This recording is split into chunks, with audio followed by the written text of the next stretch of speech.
Good evening, ladies and gentlemen, and welcome to Rally Town Sports. I am Corey, joined by Aaron, and Todd is back tonight after overcoming the power surge of Greater Columbus 2022. We'll never forget that moment. Hey, Zeus. Ever. Dude, that was wild. And the best part about it is you were literally like, you said something about taking a shit and then it just went out. Yeah. Just crapped out, if you will. Yeah. The one thing you can do in your house without electricity, and it just goes. What a nightmare. It was crazy. There's still like the neighborhood next to ours is not going to have power until like 11 p.m. tomorrow. At least you were like balls deep in the ocarina of time, and then like didn't hit a checkpoint. Exactly. Well, guess what? Well, there wouldn't be a condo anymore because I would have lit the world on fire. So, like you're like 75% through the water temple, and then it just shuts out. Man, shout out to you, the neighborhood next to you, though, because fucking of all the days to not have electricity, it's hot everywhere. It's brutal. It is. It is as the old man would say, it is hotter than two rats fucking in a wool sock. That's a good visual for everybody, I think, to take home. Think about that one. That sounds warm. Really hot. Yeah. Really warm. Yeah. Mm-hmm. Absolutely. Absolutely. So it is good to be back. We are talking Game 6. We recapped Game 5 a little bit last night, but we didn't have these two lovely individuals on the show. So I want to kick it over to you, Aaron, and I want to get your take on Game 5. What are some of the biggest things from that one for you? Yeah, I mean, when we recorded on Thursday, I was the one. Bobby basically pressured me into making a pick. I took forever to do so. I took the Warriors, and I said whoever. I took the Warriors, but I also said whoever wins. It was Game 4. Then is going to win the series. It was either Boston was going to go up 3-1, or the Warriors were going to even it, take back home court. And now we're seeing it where, we're going to go back to Boston, but Boston now is not only going to have to win on their home court, but have to travel all the way back to the Bay and do it again. Right. I thought, hey, I mean, listen, Andrew Wiggins, man, who knew? Who knew that he was going to be the ultimate X factor? We've seen it a little bit in the playoffs. He's always been consistently around that, 16, 18, 20 points. But it's always a quiet 18, you know what I mean? Right. Where he's missing open threes. He's getting buckets in transition. He played really, really well. And hats off to him for doing it. I had Warriors in 7 as my pick. So I'm feeling okay about it. I think Boston has a good chance of winning Game 6, of course, at home. But I mean, listen, we've seen it.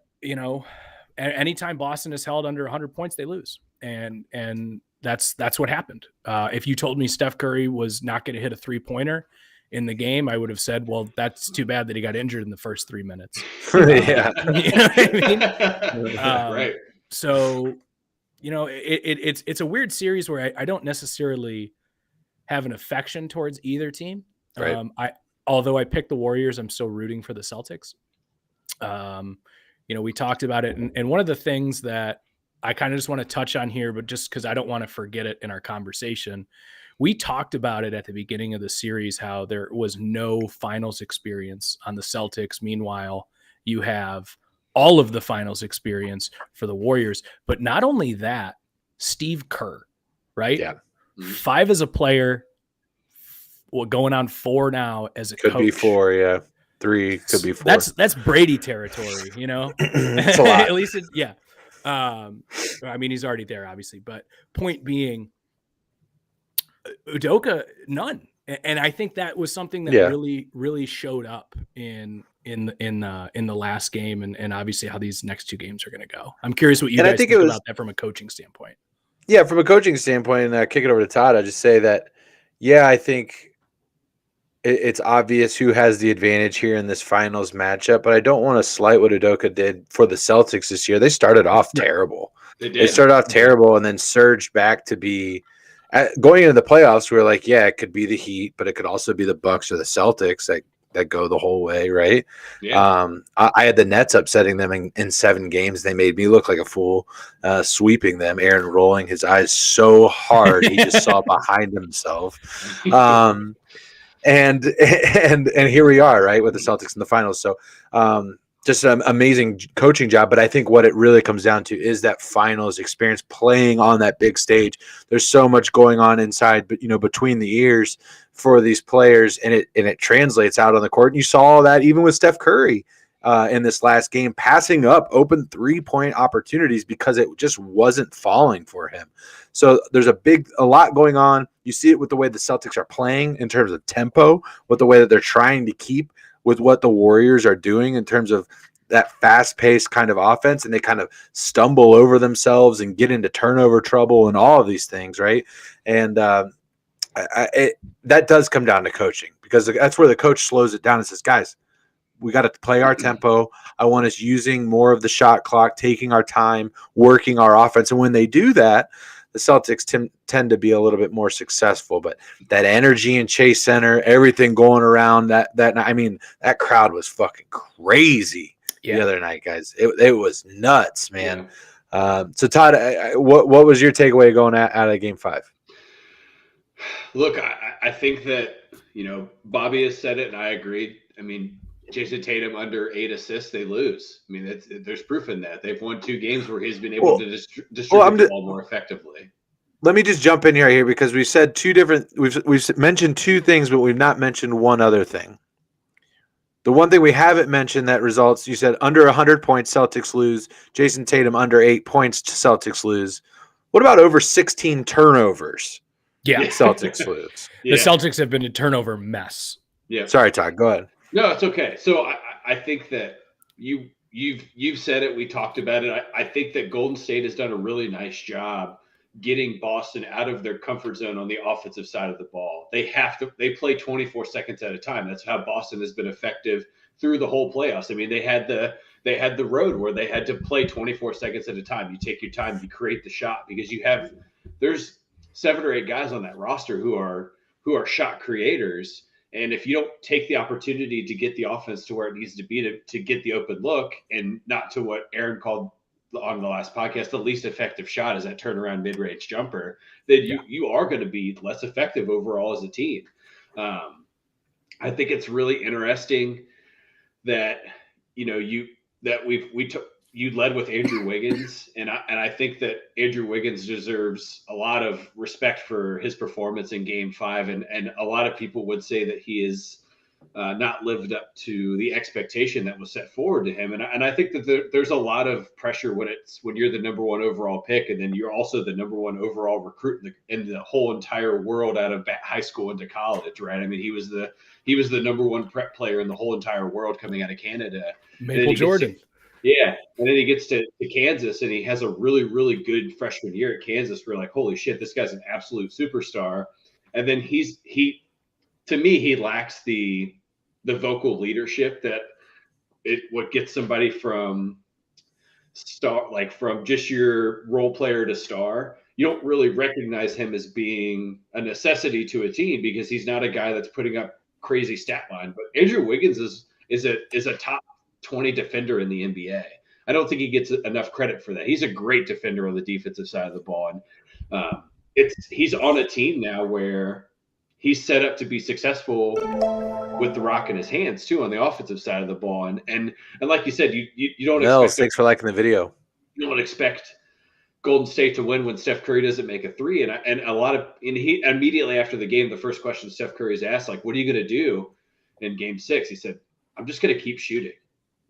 Like, yeah, what else is Steph Curry going to do? He's going to keep shooting. So I think that I think Steph Curry for Game 6 is back to Game 1 first quarter Steph, where everything that comes out of his hands just somehow doesn't even touch the net. But I think that the key for Game 5 was just Golden State's ability to rush Boston and then to capitalize on them making poor decisions offensively and recognizing that when they get the ball back.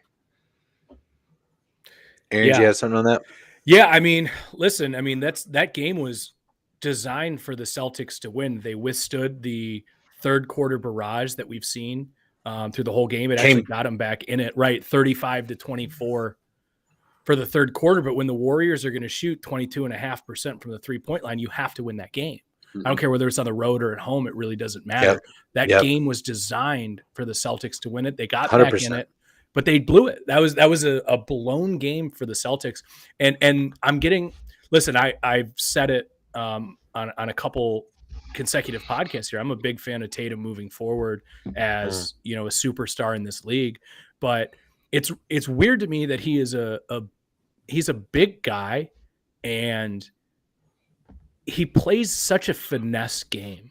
Like he always tries to avoid the contact at the rim. He's going to go left or going to go right. And he spends more time arguing with the officials about, hey, that should have been a call. Well, dude, go ahead and fucking dunk it over his head. I watched you do it against LeBron James when you were in the Eastern Conference Finals. That was like your coming out play as a potential superstar in the league. And I don't remember seeing it since. And for a guy who wants to compare himself to Kobe, like Kobe used to yam on people. Like Tatum does not do that. And it's just very, very interesting that he goes for the foul more than the bucket. Exactly. Honestly, he really drives for the foul. And I think they mentioned that on the commentary a couple of times. Real quick, just want to give a shout out to everybody jumping in the stream tonight. We appreciate you coming by Rally Towel Sports. Go ahead and drop a like on the page, share the video, get everybody in here and say hello in the chat. We appreciate you. We're going to get into our Game 6 predictions a little bit later, but still kind of recapping Game 5, talking about the Celtics kind of just giving this one away. And honestly, I think that is kind of been the MO this whole series. Yeah. I honestly don't know anyone that's watching this series, looking at the two teams when they're playing at the top of their game, right? And thinks, you know what, Golden State matches up really well against the Celtics, because they don't at all. They don't match up well against the Celtics at all. The Celtics, in my opinion, they're beating themselves consistently. They're beating themselves consistently, turning the ball over 17, 19, almost fucking 20 times in every loss. Almost 20 turnovers. You look at what Golden State did. Yeah, they're miserable behind the arc, but they took care of the basketball. Right. I think they had 8 turnovers the entire game. When you're looking at like almost 20 for the Celtics. 6 to 18. 6 to 18. That's insane. That is insane. Triple the amount of turnovers. If you give a team with people like Steph Curry, Klay Thompson, Draymond Green, and obviously now Andrew Wiggins needs to be lumped into that, you're done. You're not going to win. Even if they're having a bad night, you're not going to win. And they just continue to make it so hard on themselves. And I think it does come down to coaching, and it comes down to the inexperience at this precipice that is the NBA Finals. And it's going to be interesting going into Game 6, as a guy that picked Boston. What are the keys going into Game 6 that you think allow the Celtics to even this back up and force a Game 7? Well, I'll just go back to what I said. I think it's a matter of them playing their offense, right? It's Jason Tatum and Jaylen Brown slowing down, not allowing momentum to direct offensive production, right? That's when Boston gets in trouble. Momentum starts, teetering Golden State's direction. Boston, Brown and Tatum they both did it in Game 5, where they just start shooting at will. And it's these forced low percentage shots. And I think for Boston, the key is going to be take care of the basketball, right? Offensive rebounds are going to be important for them in Game 6. They both games that they've won, they've been in double digits in offensive rebounds. That's really important to them. So that means Robert Williams needs to be on the floor probably closer to 30 minutes instead of that 20 to 22 that he's been playing, because outside of him, they don't get that type of rebounding production that they require when you're playing a team that's so shooter friendly like Golden State. You have to be able to protect the ball on your side to get as many points. Thank you for the follow. So I think that's the key to Boston is this. You just got to slow it down. You're not going to beat Golden State in a shootout. You're just not. They shoot better than you, but you are going to beat them if you keep the ball out of their hands. So that's using all 24 seconds on the shot clock, right? I want to talk about somebody that we haven't talked about. We've mentioned him in our group chat a lot, but But I want to talk about somebody that we haven't talked about. And Aaron, I know you might know who I'm going to here. One of your favorite players, not named Jason Tatum, on the Boston Celtics. I think his plus minus in this series, what did we say? It's like plus 97 or something. It was 70. It was 79 difference. Yeah, 79 difference. I'm sorry. Right. And then so go ahead and talk about 11. He was plus 11 in the Who game. are we talking about? Time Lord Robert Williams. Time Lord Robert Williams. Thank you. Which is a phenomenal nickname, also just top tier. It's Star Wars-esque. It sounds like a Sith Lord, and I love it. I do too. I mean, listen, he's he had battled some injuries coming into the playoffs, and he really has in this final. It seems like he's back to. I don't know if you want to say 100%. It looks like it to me. Nobody's, but it's the finals. No one's playing at 100%, so it's all relative. And listen, I understand that in today's NBA, it's not always easy to just say, "Hey, my center is going to play 36 minutes," but I think you just have to find a way to keep him out there. He's so good at protecting the rim. He's so good at moving off the ball, catching the ball, dunking. He's so good in that dunker spot. He's just a really, really fun player to watch. And as a Cavs fan, he does remind me a lot of Jared Allen, where he's not a guy who's going to step out, and hit that 3-point shot, probably not even hit an 18 or 16 footer. But by God, if you get him that ball within 5 feet, he's going to muscle his way into a bucket, a foul, contest the ball at the rim. Even when he doesn't get the block, he forces players to, adjust in midair, which is going to cause for a low percentage shot.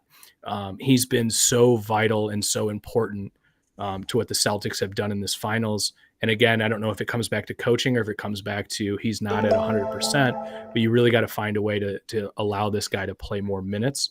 But thanks for the follow.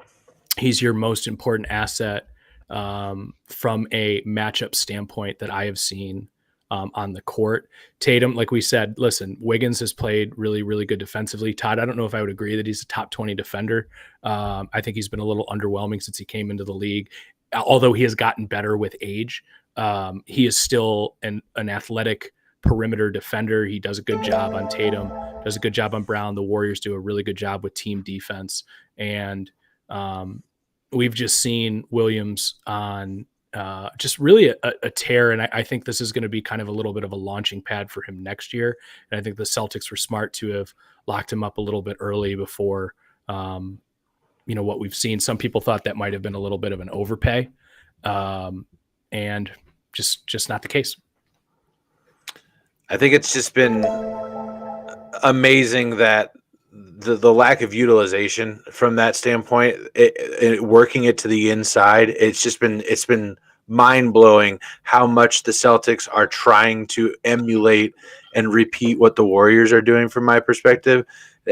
And also Al Horford, lack of utilization on the inside. They have the size almost half of the game, at least. Right. Half the game, they're just bigger than the Warriors, and the Celtics refuse to utilize that on the inside. Everybody, a bunch of follows coming through. We appreciate everybody dropping all the follows here. I think it's interesting that you're calling it utilization, that you're saying that Boston's underutilizing what's available to them, right? And you're talking about Al Horford and Robert Williams. Yeah. And, I just think it's a not necessarily, utilization is the right word, but you're not making the right adjustments either from a coaching perspective. Sure. And it also shows a little bit of ability to grow and leadership from Jason Tatum into getting into that superstar level, right? Because as a superstar on the floor, you're the general, whether you like it or not. Your team is looking to you because you're the go-to bucket guy. So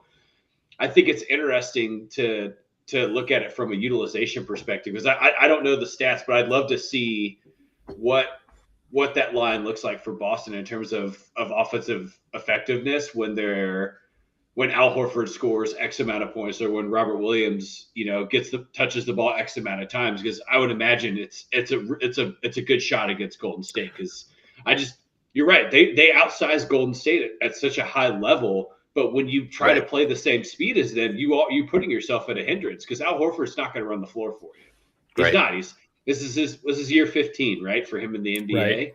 He's not built for that anymore. Yeah. He's built to play a slower game. Robert Williams is 6'9", but he's probably 280 pounds. He's not built to play a fast game. So you have to be able to use those guys right. And it causes them to not play Robert Williams the correct amount of minutes too. And it's a lack of, adjusting to the game to get the momentum back to your favor. So I do think that Boston does that in Game 6, especially at home. I think they get that back to their level, and they. So you're taking the Celtics. You're taking the Celtics tomorrow night.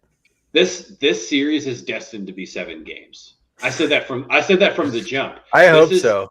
It's destined to be 7 games. I don't think that we've seen a more. It's been a while in the NBA where we've seen such a broad matchup, but it's so close at the same time, right? Because we've said it in our group chat multiple times. Boston clearly has the overall advantage against Golden State, but sometimes this is the example where experience sometimes just supersedes, athletic ability and talent. You're looking at a seasoned veteran coach in Steve Kerr, and then you're looking at Steph and Clay and even Draymond with his lack of production. He still has been here multiple times, and there's a lot to be said about when you're playing we'll call it the last game of your life, if you will, when you're playing in the NBA Finals. You need that experience to be able to handle when the rubber meets the road, and you're seeing that fall into Golden State's Nathaniel. Thanks for liking the stream. So I'm really interested. I do think Boston wins Game 6, but I think this is probably I think Game 6 is the closest game of the series thus far. Yeah, I thought this one was going to be a lot closer. Referring to Game 5 here, obviously. Quick shout out to everybody dropping in on the stream tonight. If you haven't already, go ahead and follow Rally Towel Sports. Go ahead and share the video. Get everybody in the chat. We are talking about Game 6 coming up tomorrow night. It's going to be a hell of a good time. But there's a lot of stuff going on in the world of sports right now, including the start of the Stanley Cup Finals. I know we're not a huge hockey podcast, but we have the Stanley Cup. Yeah, right. Stanley Cup Finals going on tonight. The Avalanche are up 3-1 over the Lightning right now. The Avalanche, if you haven't been following the NHL, they've been one of the strongest teams all season. Swept the Oilers 4 straight in the Western Conference Finals to go into the Stanley Cup Finals with home ice since the end of the first, and they're up 3-1.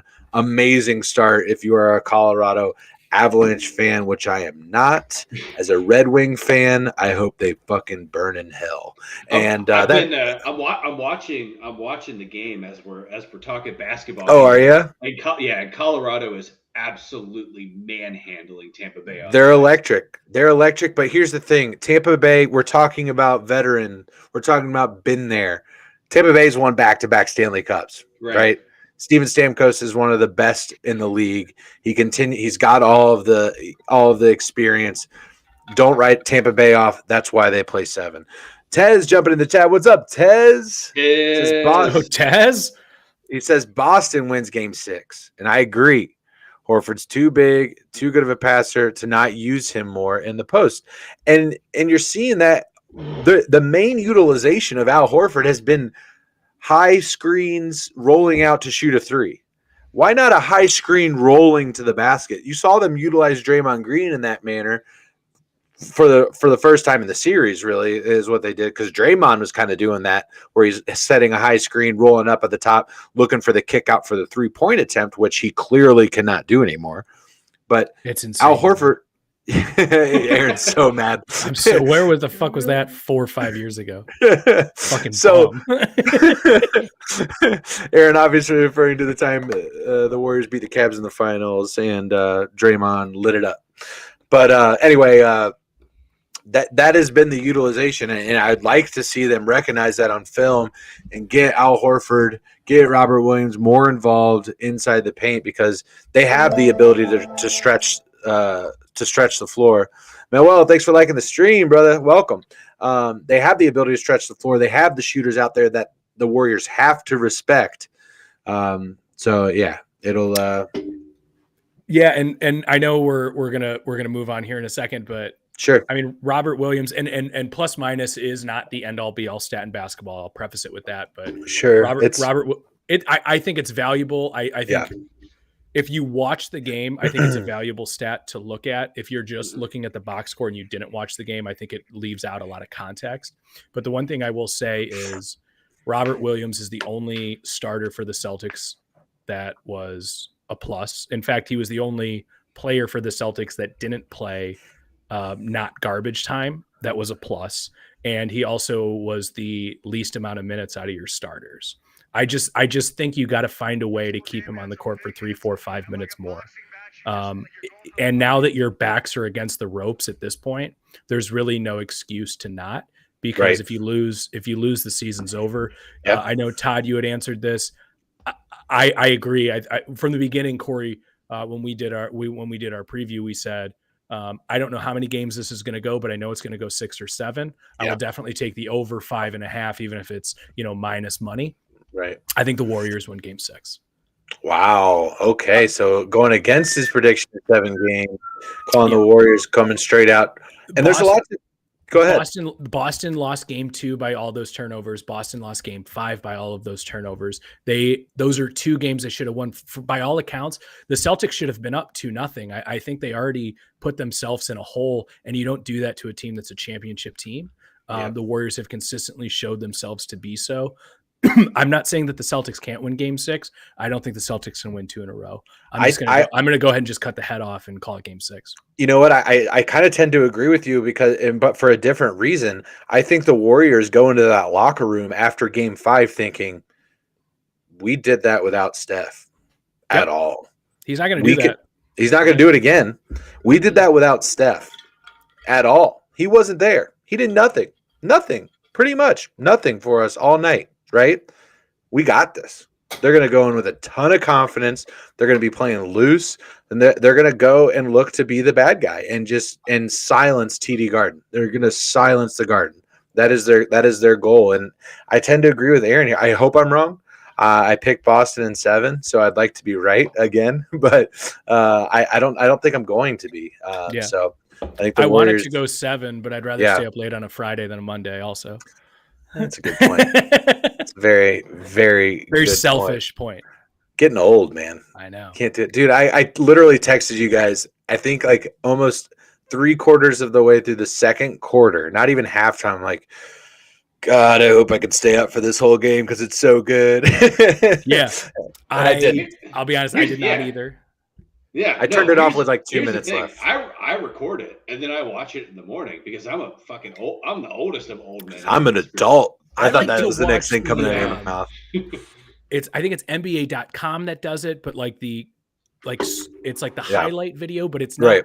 It's not like a Sports Center 2-minute highlight. It's like an 18-minute long video. Yeah. And it's just like the super condensed version of everything, like all the baskets, basically. I record it and then I watch it at 1.5 times speed, and I don't miss anything. And if there's something that I want to go back and watch, I just get it 40 seconds back, and I slow it back down, and then I move forward. Are you a adjust the podcast kind of guy? Like I'll listen to it at 1.5 or 1.2 or whatever. Like if you're going to listen to a podcast. Oh, do you speed up your podcast to get through them quicker is what he's asking. Ooh, so not all of them. So I listen to Office Ladies pretty religiously because I think it's a great podcast. Okay. I think I know Jenna of Fisher it. I think Jenna Fisher and Angela Kinsley do an excellent job of recapping episodes of The Office and providing the correct amount of detail. Shout out to Jenna Fisher if you want to come on the show. Yeah. Or anywhere. That'd be great. What?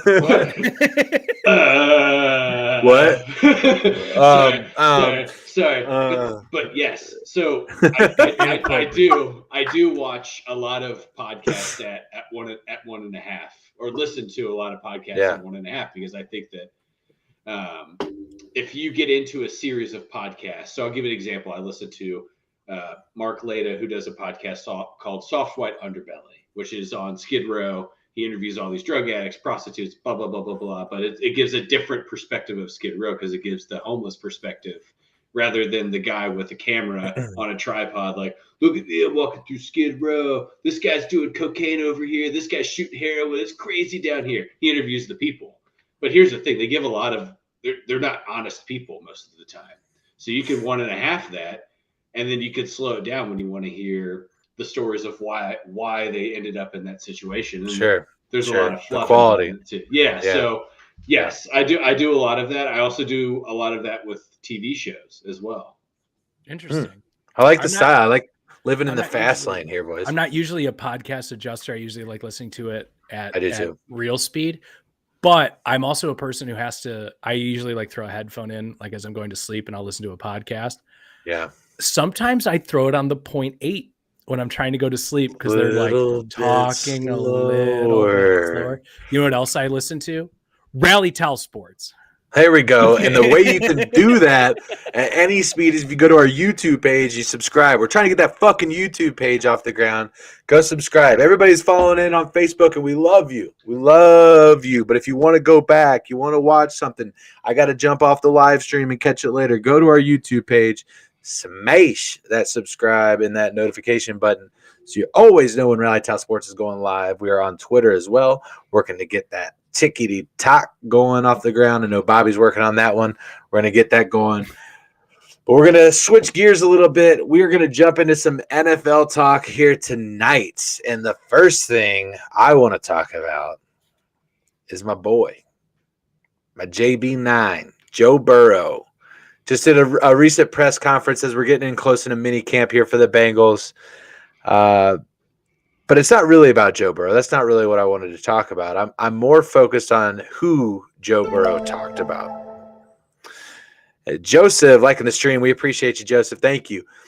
Joe Burrow talked about Mr. Jesse Bates, JB3, safety for the Bengals under the franchise tag, has just a few weeks now until arbitration's over, or whatever that period is called in football, to where the contract negotiations are no longer able to happen. He will be playing under the franchise tag should he play.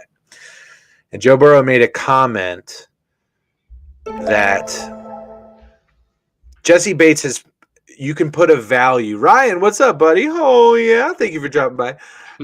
That you can put a price tag on what Jesse Bates does on the field. You can measure that in dollars and cents. What you cannot put a price tag on is what Jesse Bates does in that locker room, what he means for that team as a leader, everything like that. Aaron, I want an outsider perspective first here. Yeah. Big words coming from the quarterback of the Bengals, speaking about a player that's kind of been on the riff with the front office, at least from an outside perspective. I mean, what do you think? How do you think that transcends into the front office, if at all? You know, I don't think the Bengals have been very pressured by players before to make roster moves. And I think, Joe Burrow is finally the player that you kind of have to listen to him, right? So if your franchise quarterback, or as you see him, is telling you to get a move done, what kind of pressure does that put on the front office? Not only that, but just the ability for somebody like Joe Burrow to understand his, the weight that he can shake around for the Bengals. So I think good for him for kind of exercising that, because he's not really a rock the boat type of guy, or, he seems like a very, everybody loves him. He's a great teammate. Whatever, fine, fuck him though. Yeah, right. Go Brown. No, but like here's the thing. Even as me as a Browns fan, he's a player that's hard to hate. It's kind of the only hate that I can have is from a respectful point of view. It's if you're gonna hate, I don't hate the guy. I actually I like him. He's an Ohio guy. Spent a little bit of time at Ohio State. Obviously, born and raised in Athens, Ohio. Cool story for the state of Ohio, for Cincinnati Bengals fans. But he's a really, really hard guy from an outside perspective, even from a division rival, to hate. There's been a lot of guys for the Bengals that make it very, very easy to, Sure. Vontez Burfict. Right. Exactly. Exactly. Chad Ochocinco. Right. Well, even Ochocinco, though, everyone loves Ochocinco. Yeah. Especially now. Because it's hard to tell you how I felt at the time, but like now you're like, that guy's awesome. He was awesome. But yeah, just point being, he's good for him, man. Like the Bengals are finally going to be in a position where this Bobby guy, liking this dream. This guy is going to get big money, and I'm talking about Joe Burrow when his contract comes up. And not only is he going to get big money, but he's going to pressure the front office to take care of his guys. And you guys know I love cross sports analogies, so I can liken this a little bit too, and to kind of put it into my own wheelhouse. When LeBron James got Tristan Thompson all that money, did he deserve it? No, but did the big guy want him in town? Yeah. Yes. So what does that do for the front office? Yeah. So real quick, and I'll kick it over for Todd's perspective. There was a massive signing today that reset the safety market. Minkah Fitzpatrick, 4 years, $75 million, $17.5 million a year. I don't know how much of that is guaranteed. I don't know the details of the contract. I'll see if it's up on Sport Track right now while Todd's giving his opinion on the Joe Burrow comment about Jesse Bates, meaning as much, if not more, basically, is what he said to the locker room as to what he contributes on the field. Aaron, what you got real quick? I just wanted to ask because, again, I'm an outsider. I don't know all the ins and outs of the Bengals roster. So Bates is a safety. I know Hamilton is a safety you guys drafted. Are they free safety, strong safety, or are they same position? So are you talking about Dax from Dax Hill? Dax Hill. I'm sorry. Yeah.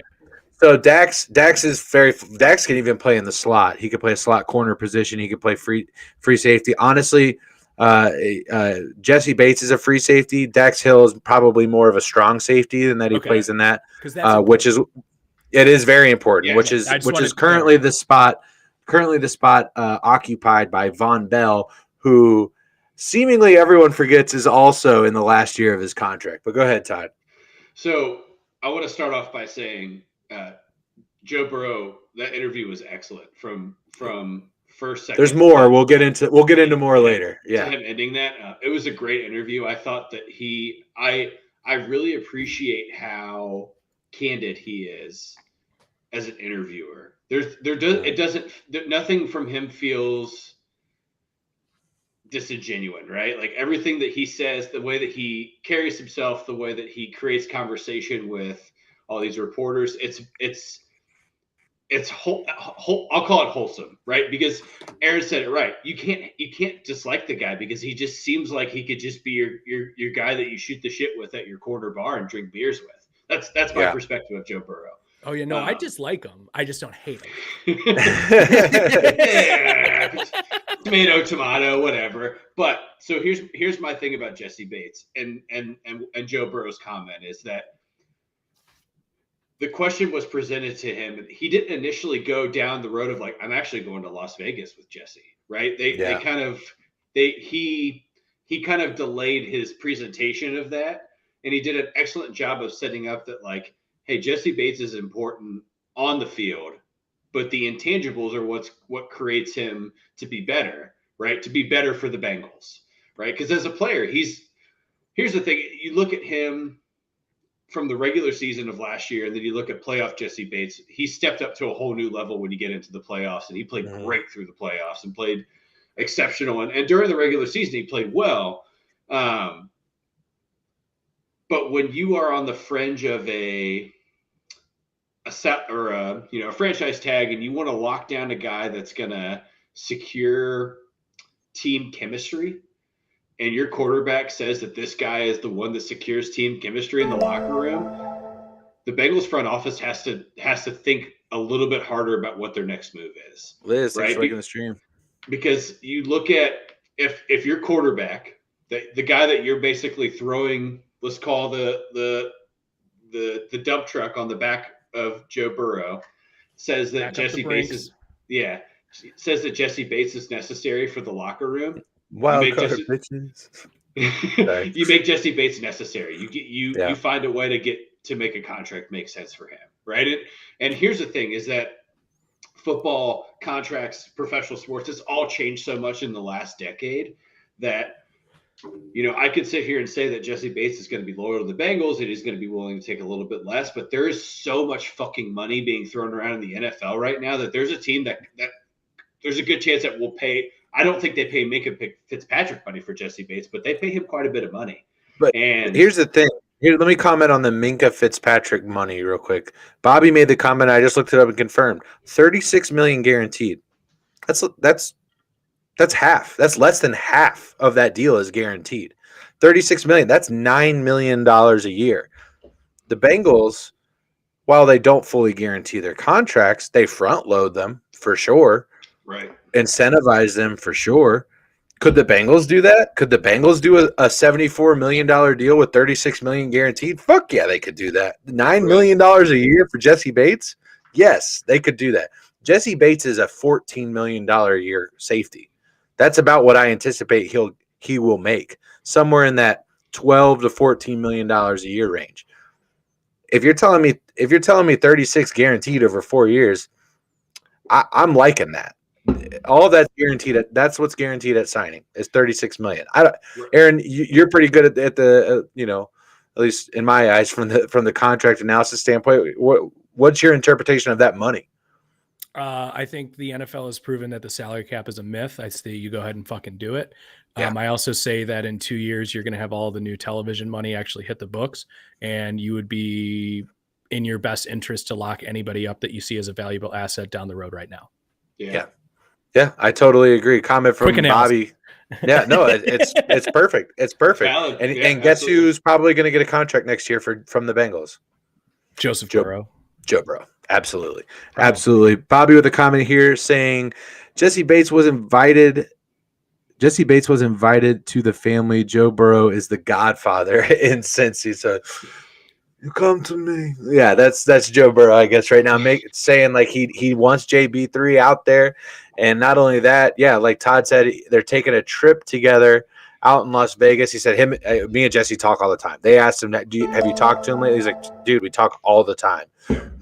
So appreciate the follow coming through. You guys have been lit tonight. I appreciate you coming on through Rally Town Sports. If you're in the chat tonight, say what's up. We love you. We appreciate you. And you guys make this show better. So come on and say what's up. Drop your comments. Drop your questions in the chat. Thank you so much. But there's a little bit more on that interview. There's some football talk. Joe Burrow's it's go time. And now it's time to lock it in. This is when we go. Right now, we're only a couple weeks out of fucking minicamp. This dude's insane. He's taking his throwing partner to Las Vegas with him to make sure that he gets throws in. That's how locked in this boy is right now. I love that shit. So he also said some more football talk. He said, as an offense, we can't rely on the big play anymore. We can't. We can't be that offense. We can't, there's going to be people that saw what we did last year, going to try and shut that off. So we got to be able to run the ball effectively. We got to be able to take what the defense gives us on every single down, which is great that's the way he's thinking about developing this offense and running the offense rather than just showcasing himself, I think is important. A very mature attitude from Joe Burrow. And that's probably going to translate out into the young wide receiving core. I say young outside of Tyler Boyd, who's a version of veteranship now at this point in his career, working on that third contract here in the near future. But the big thing that really came out, I think, of what Joe Burrow said, and a lot of people went off with it. Bobby's sharing the stream. Thanks, Bob. Thanks, Bob.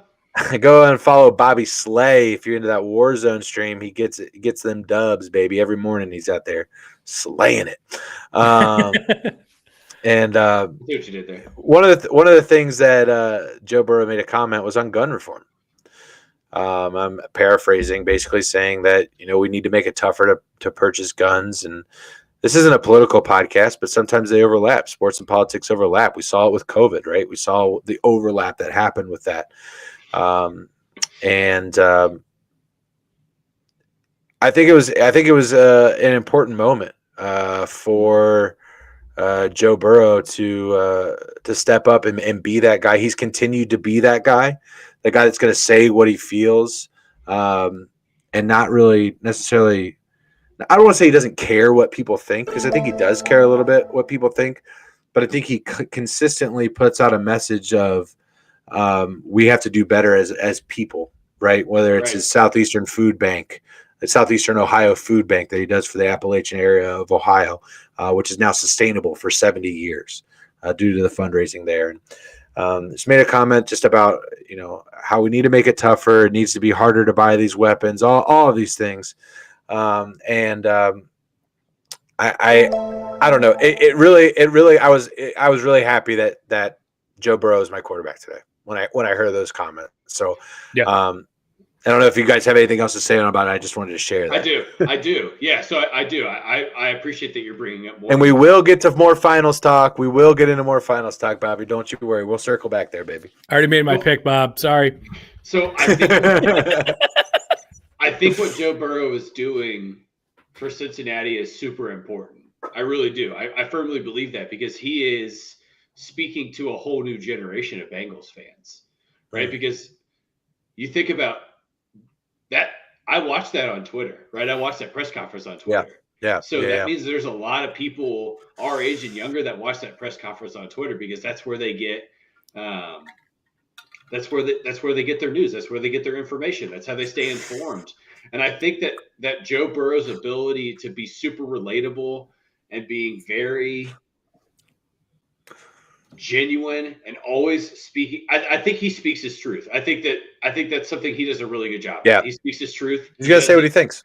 He doesn't shy away from making sure that his truth is out there and it's vocal. And I think he does an excellent job with the new fan community. And he said it during the interview too. He said, I love being able to just walk up to a kid and just talk to him and be able to have that conversation. He brought up a circumstance where he was at a family member's wedding in California and Peyton Manning was just sitting at the bar at this wedding and Peyton Manning shot the shit with him at this, during this event. And it was such a life-changing event for him. Yeah. And he said, all he said was, I just want to be able to do the same thing. And if you're a Bengals fan, and I watched that and I got fucking goosebumps because I think that there's a lot of fake reality and professional sports and the celebrity culture and you get a lot of what is being fed to them to be said, right? Yeah, people are saying things because not how they feel, but how they feel it will affect their persona and how they'll come off to people, right? The woke crowd, I think, is the Twitter mob, if you will, the people that are just, well, I'm going to be the loudest and thus the most prevalent. Like, fuck those people, first of all. and Joe Burrow doesn't do that. And then for us, right, for Bengals fans that have been through really thanks for liking the stream. The shit of being a Bengals fan. We went through some really, really hard years of some where you think are peaks, and then Aaron, you can relate. And then you fall off the you fall off the cliff. And we're at a point now in Bengals fandom where we're gonna be on this hill for a while, and it's gonna keep getting bigger and bigger, and we haven't seen the top of the hill yet. And Joe Burrow is the guy that to me has the personality to do so without being a complete dickwad. So I'm excited to see what the future holds for him. I certainly think that, he handled the question about money very well. He was asked about Aaron Rodgers' contract and what that looks like for him. And he said, he made a joke early on in the interview about, basically taking a chef with him when he gets that next contract and lead into that. He said, I don't think about that. I just play football. And maybe some of that is to say the right thing, but it doesn't ever appear that way though. You know what I mean? Josie. I feel like athletes always walk that fine line between, saying the right thing to relate to the rest of us, but also at the same time, if I had that kind of money, I'd take a fucking private chef with me everywhere.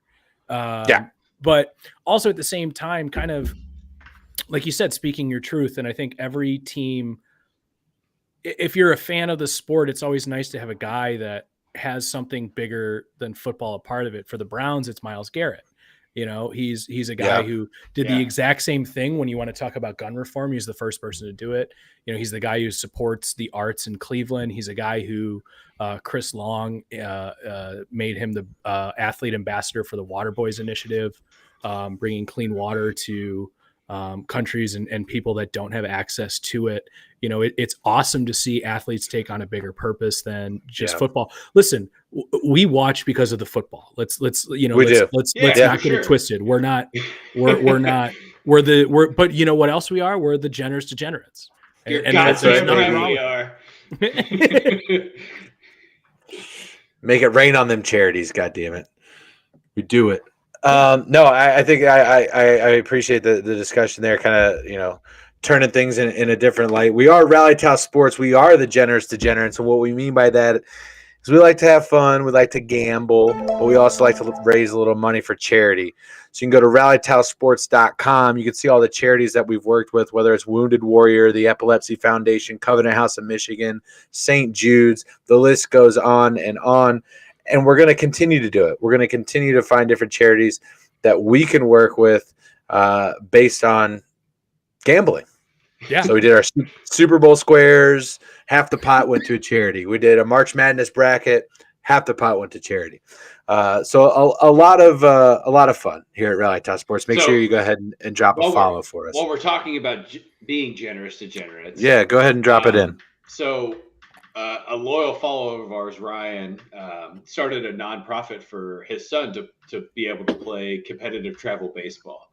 And he's raising money through a liquor raffle, which I reshared today on our Facebook page.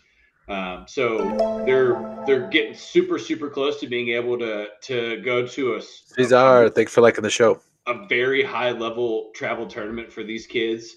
I love what Ryan's doing for young kids to be able to play baseball without their families having to worry about the overhead of playing travel baseball, because it's fucking outrageous to play a competitive sport right now. So if anybody at all is interested in donating to that, or if they have any questions, reach out to me directly. I've talked to Ryan about it several times. They're really close. The drawing's on Monday. Cost per ticket is in that post. So reach out to one of us. I can get you, or reach out to the page. I'll respond to you as soon as I can. And let's try to get these kids the opportunity to play a sport that they really love and get better. Yeah. And hey, you might win some booze. You might get some fucking booze, man. I believe there are 2 bottles of Weller in that picture. So for what about Blanton's? Is there Blanton's in there? We don't need Blanton's. Blanton's is all. Well, watch your mouth. Well, it's over. It's been abused by all these people trying to collect them ponies, and now you. Well, that's not why, Todd. Let me give you a little insight on that. We're gonna go down a rabbit hole here on whiskey. Let's do this. Aaron's like, fuck yeah. This is why I'm here. Corey, it's actually called bourbon. Bourbon is a type of whiskey, but bourbon whiskey, specifically Blanton's, is adored by Japanese upper class. Japanese businessmen love bourbon, specifically Blanton's, and they will pay a premium to do so to acquire it directly from the distillery. They're buying it out as fast as they can produce it at a higher rate, and that's why it's so goddamn. I literally found a pint of Blanton's. Guess how much it was? $20. $98 at a liquor store. Yes. It's good, but Jesus Christ. But no, Weller's is great. But okay. It's going to sound like a brag, but it's not a brag. It's just in the spirit of helping kids pay for sports and be able to compete, because youth sports is ridiculous, man. Like I have 2 3-year-olds, and they played soccer this winter, which is really like them playing tag and like running up and down a field for 45 minutes. And then we go to the local Coney Island and they go to sleep for a nap time. Here in Michigan, cans are worth 10 cents a pop. It's a recycling incentive to get you to return the cans. You pay a deposit. You pay an extra 10 cents per can when you buy your beer, pop, whatever. You get it back when you return it. It's an incentive to recycle. We couldn't do that during the pandemic. Rob dropping in. What's up, Rob? What's up, Rob? Big Daddy Rob, Dirty Harry in the building. Town, the Windy City. Oh, Windy City. Appreciate you coming by, Rob. Dude, we just got so hyped for Rob there. I love it. Rob? Rob's TikTok is heat because he gets fucking heated up. Share it in the chat, Rob. Yeah. Share it in the chat. I love watching that dude's TikToks because he gets fucking Adolis. Thanks for liking the stream, incredible. Bro. I love it. Love watching that dude. I've been watching him on Twitch. He's a solid dude. Rob's a solid man. That's awesome. So 10 cents a can when you return it up here in Michigan. During the pandemic, you couldn't return them because, you're putting your mouth on the cans and germs and everybody's freaking out, right? Whatever. So they stopped bottle and can returns. So in my garage, it was just stockpiling. Aaron, you were here for my 30th. we kept stockpiling all of these cans, and it got to the point where I was just like, fuck, dude, I can't take all of these back once it reopened, right? So there have been people that have been posting in our like neighborhood Facebook page, like, hey, anybody got any extra cans? And I would like hit them up, like, hey, what's up? What do you need the cans for? And they're just like, oh, just looking for some extra cash. I'm like, nope, no fucking chance. So I went through like 3 of these, and finally someone posted this video. They had a little daughter whose name was also Savannah, which is one of my daughter's names, who was raising money to do competitive cheerleading. And her parents are like, yeah, we'll do that, but you're gonna have to work for the money. You're gonna have to do fundraising efforts. You're gonna have to do all this to do this because it's fucking expensive, dude. Cheerleading, it's nuts what they charge these kids to do this. So she came on over and she was loading them up in the truck. Thank you. You know, it was fucking awesome. It was awesome. Helping youth kids, that's redundant. Helping the youths, multiple youths, play sports. That's what RTS is about. We appreciate you. Absolutely. Get those girls golfing, Corey. It'll pay off. I will. And they can share clubs. Harper, did you just hit that drive 220 left-handed? Looks like you're both going to be left-handed now. Yeah, Daddy's buying 1 set of golf clubs. All right, quick up, right and 1 left. Oh, we're not there yet, bud. Got it. I don't know how that works. We're making 6 3 years ago. we're making 6-inch putts and thinking we just fucking won the Masters. It's awesome. So quick update on the Stanley Cup Finals game 1 in Denver. The Avalanche are up 3-1 with 10 minutes to go in the second period. So we're going to keep moving on here. Another news break that we wanted to get into here. Another sport that we don't really cover. I just gave an update on hockey. This is another sport we don't really cover, but we do cover the business side of sports. And this, I think, the business side of sports. This pertains. I mean, you fucking majored in it, so this this is one of the coolest things I saw this week. Breaking: Apple and Major League Soccer, the MLS, have agreed to a historic 10-year broadcasting deal. The Apple TV app will become the new home of all MLS matches beginning in 2023.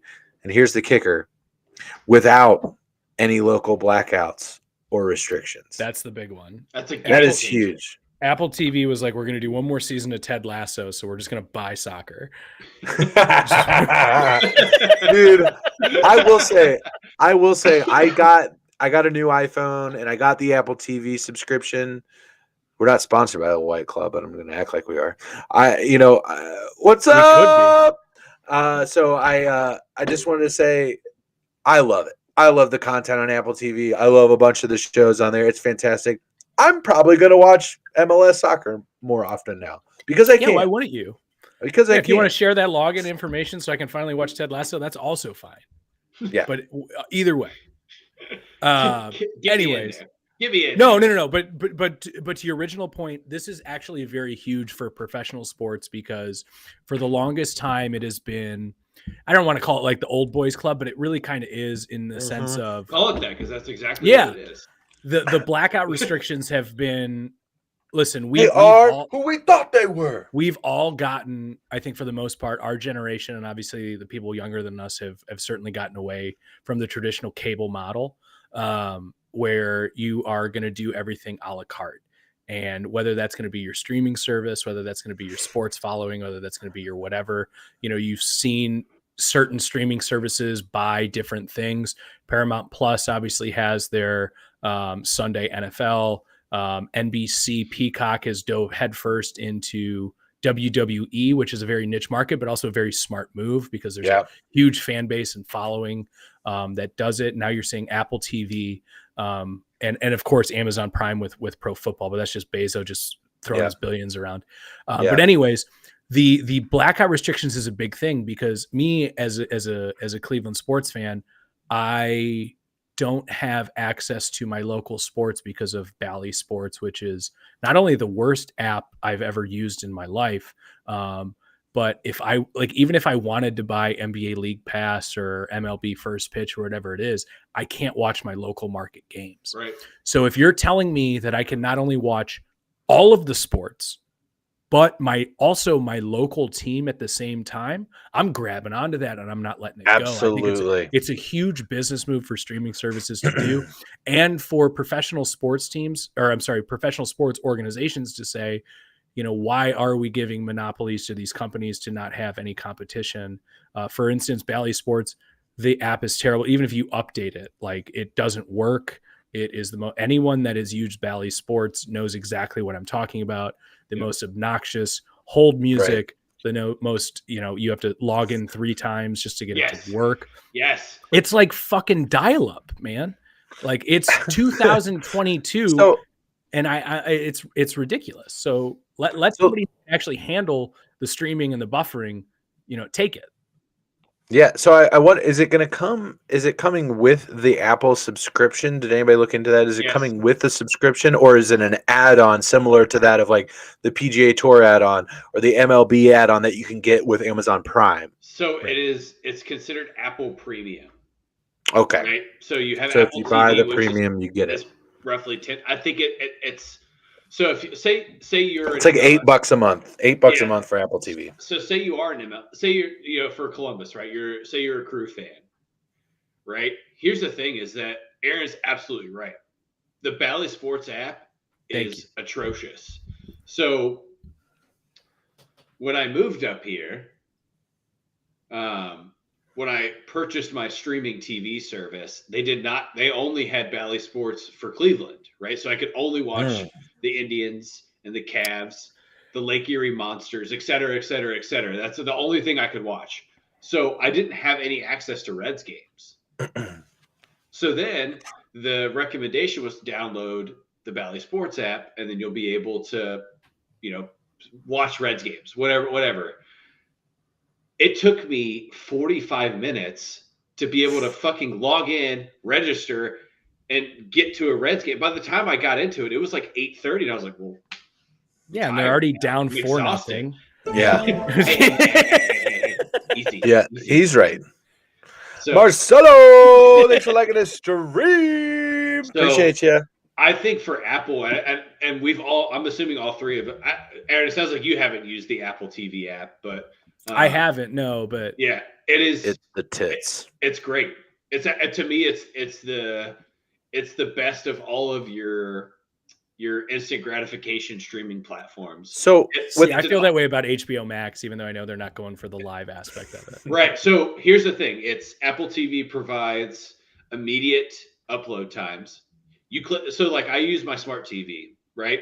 I go over to Apple TV. It immediately pops up. I could turn on Ted Lasso within 20 seconds of turning my TV on.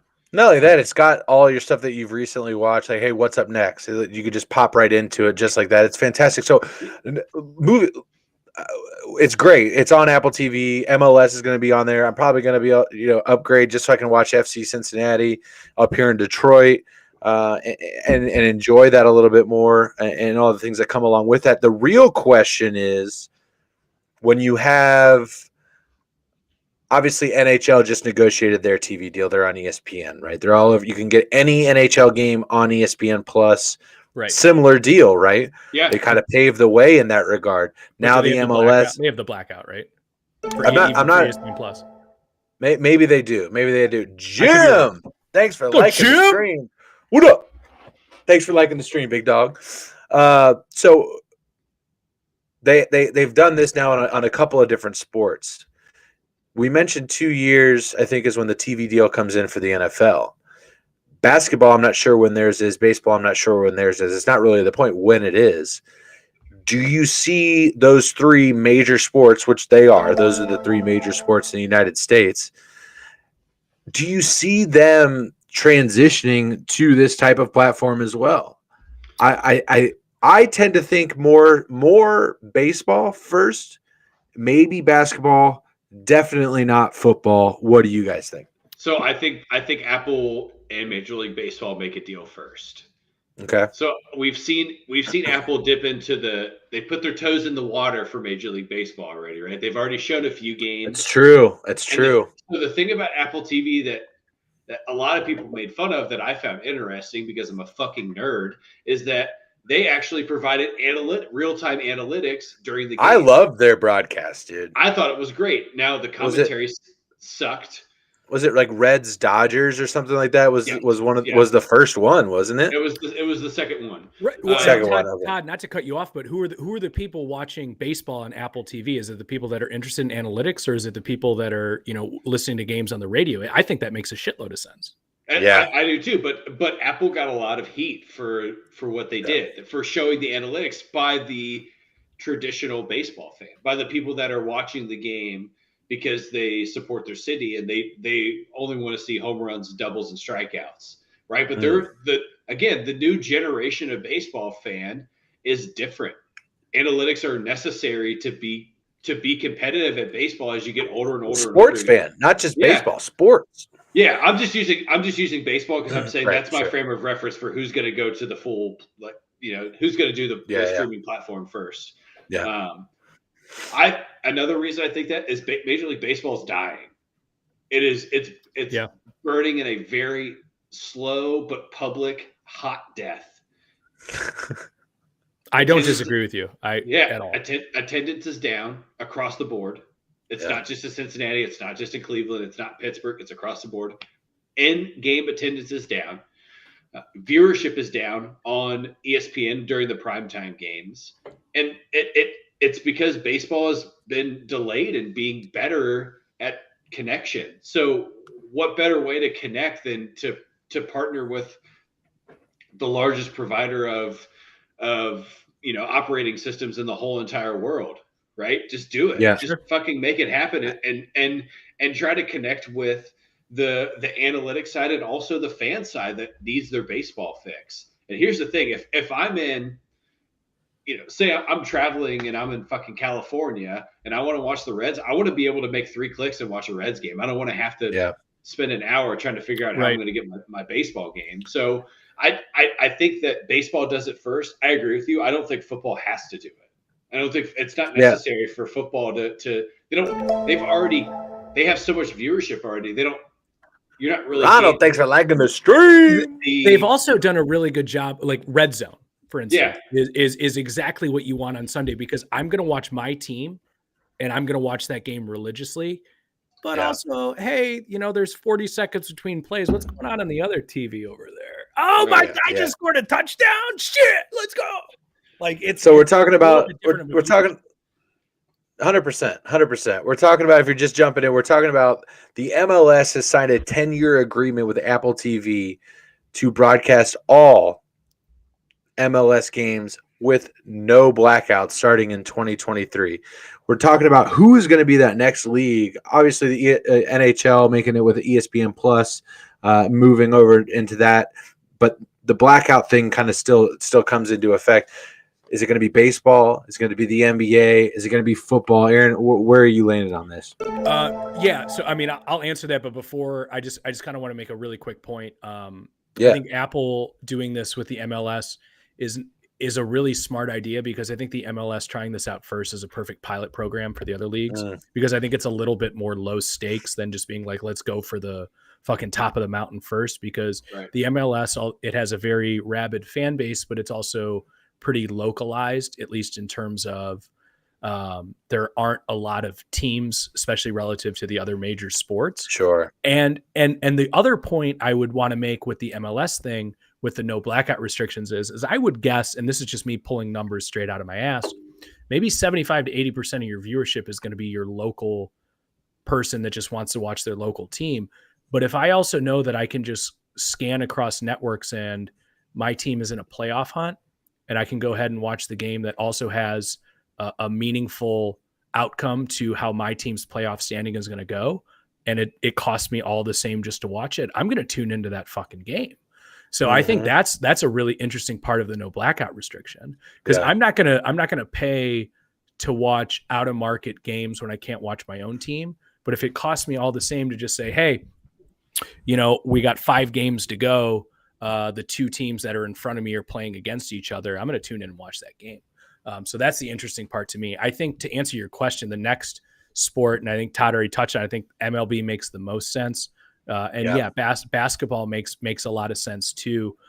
League Pass for NBA, I think, is a fairly successful product for basketball junkies. I think basketball is a little bit more popular than baseball at this point. I also think there's a lot of baseball fans that are, let's just call it retirement age. I think it's an older sport, if you will. So I think it's interesting. And Todd, I didn't know that about the analytics part to what Apple TV was doing with broadcasting the games. I think that's a really, really interesting approach of grad. Because what was the launch angle? I'd love to know. What was the exit velocity? That's really fucking cool.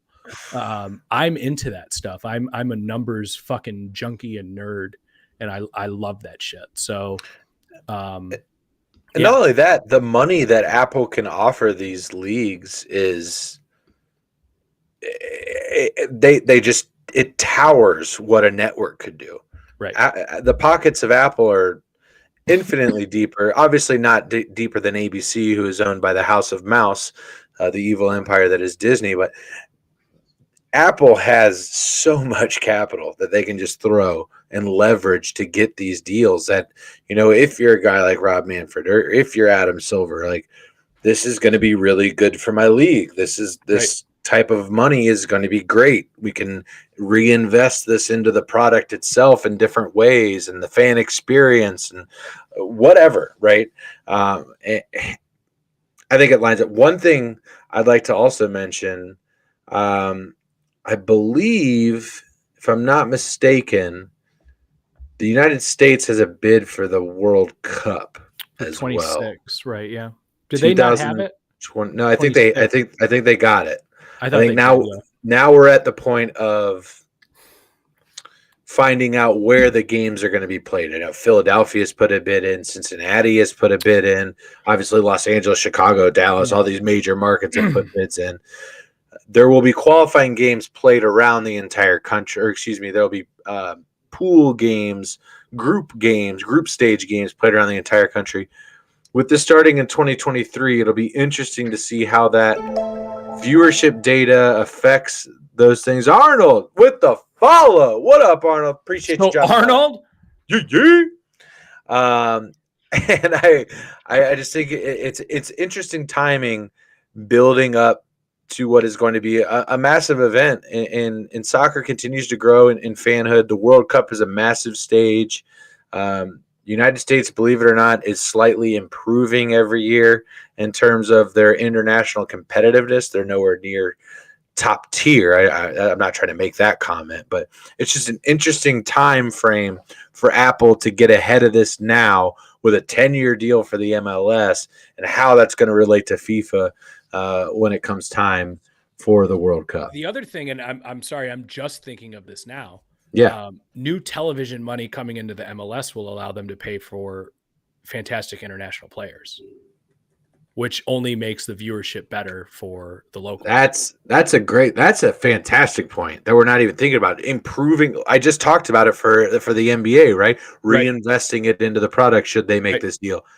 What's to say the MLS isn't going to do that and start reinvesting that into acquisition? Exactly. Whether you want to take that money and expand teams, I don't know if that's necessarily the move, but you can certainly court the top players in the world to come play in the MLS and make that more of a soccer is such a more saturated field of talent. Benjamin with the share. And there's so many Benji. And there's, let's face it, there's so many professional leagues because it's such a worldwide sport. But if we're going to be swinging a hammer of dollars here for television money, which is where when we talk about, we were just talking about with the Bengals, when the new TV money happens, right? So let's sign the guys now. We know there's going to be more money available. That just means there's going to be more money for players. So that means you're going to have probably a higher impact level of talent on the field. Absolutely. Well, we've been streaming here for about an hour and 15 minutes. What else you guys got for me tonight? What are the things that we want to talk about? Do we want to get back into a little bit of a game 6 talk here to wrap things up? Yeah, I'm hoping Todd has some who the fuck it is, but that's just because I'm a dirty little tramp and I love that game. My man, I can get that. I can get that on a popping for you. So while Todd's go ahead. So while Todd's looking that up, let's kind of put a bow on the show before we get into who the fuck it is. It's a fun game for everybody to play at home. Before we get into that, we're gonna wrap things up with a little game 6 talk. Obviously, game 5, we feel, Aaron, that's a game that the Celtics should have taken. They should have taken game 5. They should have taken the game way that two as well. They should have taken game 2, right? They should have been crowned champs by that standard, by having taken 2 games that they lost. They should already have won the series. Right. I made the argument that you could say that this could have been a sweep. Sorry, they could have swept the Warriors had they pulled their heads out of their ass and played with a little bit, more savviness, taking care of the basketball, all these types of things. What is it that the Celtics really have to do in game 5? Keys to victory for the Celtics, game 6, to push game 7, take things back to San Francisco.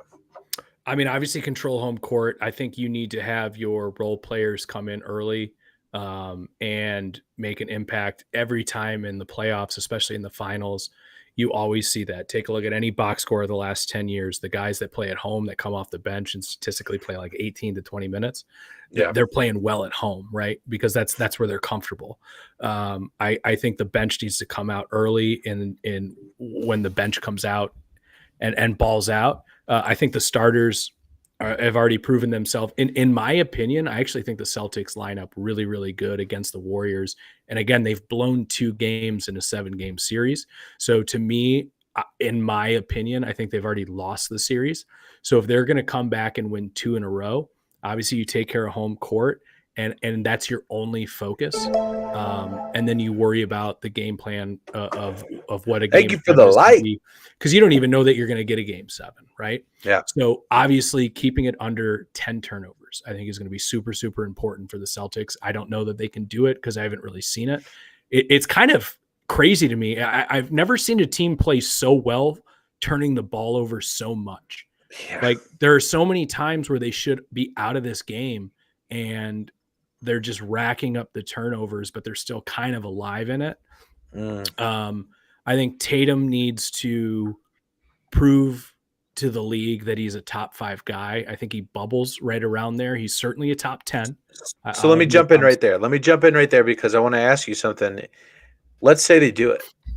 Let's say they succeed, and let's say it's not an amazing play. It's not an amazing game from Tatum. Let's say they win.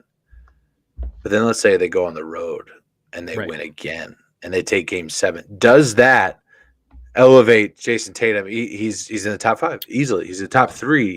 He's right there, right? Yeah, we're always so instantly reactionary too. Yeah. So if recency bias, right? Exactly. If the Warriors win this series, we're going to be talking about where is Stephen Curry's place in the pantheon of the all-time players. And to me, if the Warriors win this series, he's going to finally get a Finals MVP, and that's been the one thing I've kind of held over him as. I'm not ready to crown this guy as a top guy because, he hasn't really proven himself to be the best player on the court to win a championship, and that's super important to me to be crowned one of those guys. So to answer your question about the Tatum thing, this is why Game 4 was so important to me on who's going to win the series, because you took home court in Game 1 and you took home court with Jason Tatum playing a bad game, right?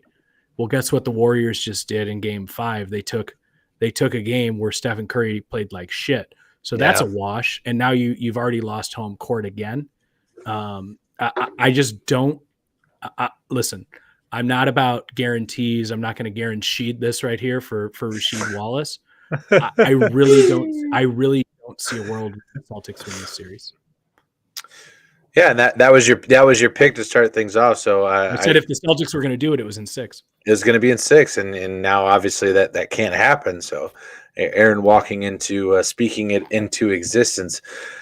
Gonna be an interesting game. I think Aaron and I are both going Warriors. Todd says Celtics 4-7 and take things at home at the TD Garden in Boston.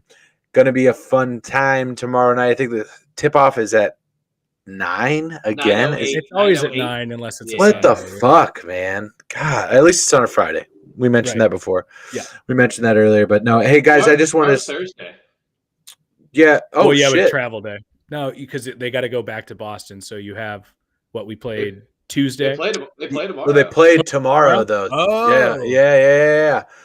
Tomorrow's Those are my Thursday. days. We usually broadcast on Thursdays. That's right. And I've been off this whole week now. So now I just realized I have 2 more fucking days of work. So that's awesome. Hey, we got a nice weekend coming up next week. Yes, we do. Aaron and I will be traveling amongst 12, 13 other individuals. I'm going to do a Michigan thing here. We're going to be heading right up here, right up in this area, right in this nice crack right there. Yeah, just right in there. And Traverse City area, Bel Air. I'm going to be coming from here. Celebrating Aaron's bachelor party next weekend. We're going to be playing 54 holes of golf, probably equal amount of beers drank, frozen pizzas consumed, etc., etc. It's going to be a hell of a time next week. So I'm very much looking forward to seeing your beautiful face and celebrating your impending doom that is marriage. So I will tell Mary you said that. Yeah. Just the officiant, no big deal. I'll also tell Mary you said that because I want to be I'm out of this. Yeah, that'll actually be the Thursday night we go there will be the NBA draft. Oh boy, that'll be a lot. That'll be a lot of fun. I'm sure we'll have some draft game going on for that. But want to give a quick shout out to the chat. You guys have been fucking amazing tonight coming by Rally Top Sports. We want to just ask you to go ahead and follow the page if you're not already. If you're enjoying what you're seeing tonight, we do this at least twice a week, if not 3 times a week. Just get on, talk about sports, take your questions. You guys control the show. You can drop things into the chat and contribute, ask questions, and take it from there. We do a bunch of gambling and charity incentives as well. We got one more thing for you tonight before we wrap things up. So go ahead and follow, share, like the stream, do whatever you can to help us out. We appreciate it. And this is a fan favorite, ladies and gentlemen. It is Who the Fuck It Is. Your host, Todd. Gotcha. Oh, all right. Please stretch out here. This is Todd. I just want you to know this is the greatest game ever invented, and I literally look forward to this every week. Here's the thing: we have played this for a long time, not on air. Yeah. Just like Your whole life. Yeah, we just like I literally would be at work and just be like, all right, name the top 10 rushers of all time. Go. Right. Yeah. It's like Sporkle, but it's your Bud Todd fucking curating. I love it. And if this was a Chick-fil-A, I would say it's my pleasure. You guys are. Can I get a sweet tea? You guys are providing me. Go fuck yourself. You guys are providing me the platform to do the thing that I love to do most, and that is to rock. Thanks for liking the stream. To go in and I'll just pick a year, and I'll be like, Mary, throw City at me. City goes in. I pick a player. I learn 3 or 4 things about him. Who the fuck it is exists. It's a beautiful thing. Corey, I don't know if you saw when we was that Thursday, Todd, last week? Wednesday or Thursday. Or Thursday. And I was just like trying to pay it back to Todd because it's always, it's fun to be the host, but sometimes you want to be the guest. Yeah. And I gave him Corey Maggette, and I think he got it in like 2 clues. Oh my God. Thank you so much. Todd, I'm gonna do something for you here. I'm gonna do something for Todd. You're gonna take it over. Man, I love when my brain just gets a little bit bigger. All right, you're taking it over, boys. First player drafted in the first round of the. We're doing NBA. Yeah, we're doing NBA. Okay, all right. Well, Who the fuck it is exists all around me looking up NBA players. All right.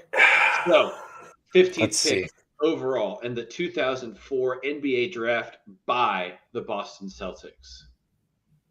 2004. Okay. Was a part Paul of Pierce? No. nope. No, Was no. a part of the trade It's that Rajon got Rondo.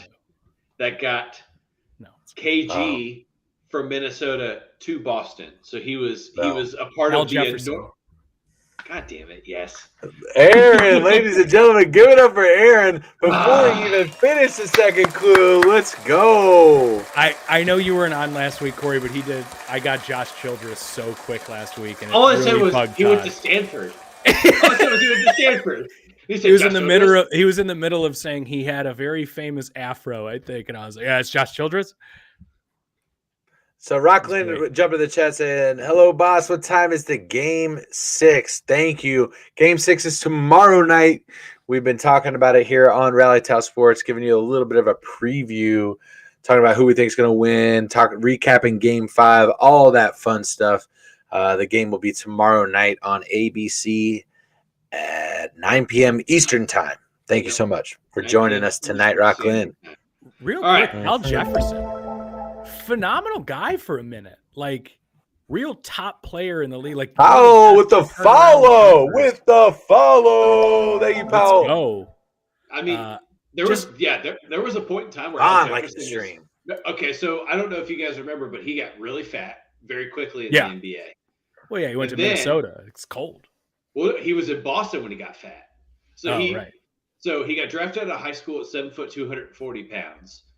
The trade year from Boston to Minnesota, he was 7 foot 310 pounds. And then year one in Minnesota, he was 7 foot 270 pounds. And that year, he averaged a double-double and then did so every year except for one in Minnesota. And then he went to Charlotte and did the same thing. Who is the guy? Fucking Todd, you're gonna know this. It was him. Who was the guy? And fucking it was Todd? the That's center a tough question. for the Timberwolves at the time. It was like Nikola. I want to say Jokic, which I know it's not, but he's the like the fucking Nikola Pekovic. Nikola Thank Pekovic. you for the yeah. follow. They were so good together. It was, and then they had because Pekovic could shoot. Now Jefferson was an Dexter, absolute like a Gordy- dream. Thank you, was Dexter. it Gordy Jang also there as well? They had like a 3-man, Yeah, from Louisville. like a fucking 3-man weave going on. It was awesome. It was great. So congratulations. I'm mad at you because I was gonna a part of my third. Can we just be honest about this game real quick? Can we just be? This is for Aaron, and I'm just here. Can we just be honest about this game? If you wanted me involved, you would be NFL. It would be NFL, 100%. I can do it, but here's the thing: full transparency. But we've done this on basketball nights, so I'm only equipped for basketball. I think it's fair. I think this is great. I'm here for comedic relief, and it's a learning experience for me. Really, I think this is a great segment in general. It can obviously cross sports. I think once we get here's the thing, we're still in basketball season, Corey. It's true. Once we get into football season, I think we can each come with like 2 players each, and then we do a little round robin. Maybe we keep score throughout the year and see who's atop the leaderboard. God damn, Aaron. Just fucking idea guy over here. I'll create the spreadsheet. I'm on it. Let's go. It's Todd's game. Oh, there's a spreadsheet. I will not take hosting duties from him. It's I love amazing. Let's go, Todd. Right. Let's get it. 2. Former professional basketball and professional volleyball player. Was a professional in the United States in both sports. Okay, so he's white. I'm just kidding. He's white. That is true. So, played his collegiate basketball at the University of Arizona. He was a Wildcat. As a matter of fact, in his collegiate career, he had declared and undeclared for the draft 2 consecutive years. His freshman and sophomore year, he declared, undeclared, then went in his junior year and finally committed to the NBA draft. Last part about this gentleman. You probably know him best as a Rocket in the early 2010s, but he finished his career as an Indiana Pacer. he actually played in the game where I saw LeBron play the Pacers at Bankers Life. Novak? It is not Novak. Fun fact about Novak, though, is that he had a contract clause when he signed with the Knicks that he was not allowed to own pets because he was allergic to them. And when he was in Minnesota, he had like 3 dogs, and he was fucking sick all the time. And they're like, "Why would you do this to yourself? You're allergic to dogs." Like, I love dogs. I love dogs, dude.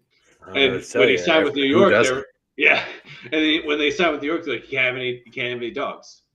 We gotta have you healthy. And he was like, all right, he's like, but I'll only sign a 1-year deal because I got to get my dogs back. And he did. Did we get a year range here, or no? Did I miss that? I can't.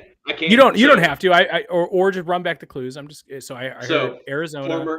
Former professional and volleyball player in the United States. So he's wow. Okay. Went to the University of Arizona. Drafted by the Rockets. Probably best known for his time in Houston and then a little bit in Minnesota. And he's white. I guessed that. I got that one. You didn't tell me that. I didn't have to. I got nothing. All right. What's that? I got nothing. Okay. Give me Houston big man. I'm thinking Houston big man. Jaden popping in. What's up, Jaden? Oh, he's a 3-point shooter. He's did he okay, did you name all the teams he played for? Was he on the Hornets at a time or the Pelicans? I'm forgetting. No. Not New Orleans. Pacers. Well, so, yeah, I know. Rockets, Timberwolves, Suns, Pacers. I think you're thinking of Nick Anderson. I am thinking of Nick Anderson. Thank you. I'm out. I'll tap. Yeah, I've tapped. It is Chase Budinger. Oh, the redhead. Yeah. Nothing. I couldn't say that though because you'd know. As soon as I said he had crazy fiery red hair, you'd be like, "Oh, it's Chase Budinger." This guy had redder hair than Brian Scalabrine, which I didn't think was possible. Brian Scalabrine has one of my favorite quotes ever because he is like the meme NBA player. Because anytime he shows up at like a local rec center, everyone's like, "I got you. I could lock you up." And he's like, "I am so much closer to LeBron James than you are to me." Yes. I love it. That is a fucking perfect line. All right, last guy. He's a little bit older, but this impacts both of you guys because you geographically are connected to this individual. Mm. Well, you're in Michigan, so I guess it's somewhat you count geographically. So as the bird flies. As the bird flies, yes. So, born and raised in Cleveland, Ohio. Okay. Then went to Eastern Michigan University. I'm pretty close to Boykins.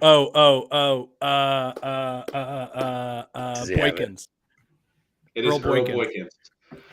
So what Aaron. Clue 2. So what is my third fact about Earl Boykins? He's 5'5". Was that what your third clue was going to be? So what is it? Where does that rank him in shortest players to ever play in the NBA? I think ever, right? I think he's shorter than Bogues, wasn't he? Or is he the second shortest? He's actually the third shortest. Wow. Okay. So Muggsy Bogues is the shortest. Right. At 5'3". Spud Webb was 5'5", and Earl Boykins was 5'6". That was beautiful. It was amazing. That was a beautiful round of who the fuck it is. We give a shout out to Todd for leading that for us. So, we tip our caps. You know what? Maybe we I don't gingerly think I've touch our gotten 2 tips. since my first time doing it. I'm your good luck charm. Made it progressively harder because that's why. Okay, no, because I think the first time I was on here with Todd, he's like, "All right, I'm going to do this. I'm going to give him a chance." It's a gauge. It was a gauge. Yeah. And you've proven that you're worthy of me fucking racking your brain all over the world. Oh, they're the worst. They're the worst when I don't know it. And there's 3 clues in it. Yeah, my goal for you is that I don't want you to sleep after one of these. I want you to I want you to lay there in your bed, and Mary's like, "Hey, it's 2:30 in the morning." He's like, "Fuck Todd, he's the worst." He's fucking Todd. and she's just like, "Who the fuck is Todd?" Don't worry about it. It's fine. It's my other life. Then you just walk out and close the door, and then you just get upstairs. I That's just it. need to go have a smoke. Going Oh outside. man, just gonna take the That dog was for a walk. that was really good. That's perfect. It feels really good when I can. This is so rude, but it feels so good when I can just cut you off and be like, "I got it." Oh boykins. Here's the thing. I could sit here and act like I'm disappointed, but I get the same joy out of it as you do because that means that I can continue to challenge you further. And so Corey. now the Oh, go objective is now I could just if I get you on 2 of 3, I can go upstairs and I can sleep better. So now tonight, guess what? I'm not going to sleep. So thanks for You're that. not going to sleep, but guess who's sleeping like a fucking baby? Corey, we're going to have to FaceTime Todd, maybe even throw it up as a live. There's somebody's going to be at the bachelor party next weekend that I think will be much better than me at this game. Soft Ardar is my friend. He will be amazing at this. The second you name a fact in a college, he'll have it. I like it. I love it. I love the idea. We will be. Is he coming up Thursday night? Yes. Yeah. He's flying in from Orlando to be here for the full week. And he'll be up there Thursday night. It's fucking commitment is what that really is. Yeah. Honestly. Yeah, exactly. Amen. He's also a teacher and it's summer, but yeah. Quick update here on the Stanley Cup Finals. We talked about how the Avalanche came out early with a 3-1 lead, and I told you, motherfuckers, do not count out the Tampa Bay Lightning. End of the second period in the first game of the Stanley Cup Finals. It is 3-3 going in to the final period. That is over on ESPN Plus and ABC. Be sure to check that out after we wrap things up here on Rally Top Sports, which that is coming up promptly as we've been streaming for over an hour and a half. But it's been a fucking awesome show. Yeah. All of you boys. I love it. It's good to have no you idea back, how baby. much I fucking miss doing this. It's awesome. Itching every single night. I'll be honest with you. I had a hard time watching because I'm like, I should fucking be there. I should be there, man. This is bullshit. Who lives in 2022 without fucking internet? Itching. I got this terrible rash. And I should be online. You gotta feed that. You know the prescription. There's more Rally Towel. No, we appreciate everybody for fucking coming and hanging out tonight. You guys have been amazing. That's amazing. You guys have been awesome. Please go ahead and follow us on Facebook. Subscribe on YouTube. You can follow us on Twitter as well. We out, y'all. Join the community. We appreciate you all. Oh, and we just got another follow. We appreciate it. We love you guys so much. You make Rally Town what it is. So thanks, everybody, for an amazing show. For Todd and Aaron, I am Corey, and we are getting the fuck out of here. Game 6 tomorrow night, ABC, 9 o'clock. We'll see you. Make it 7, Boston. Let's go. Let's go. We want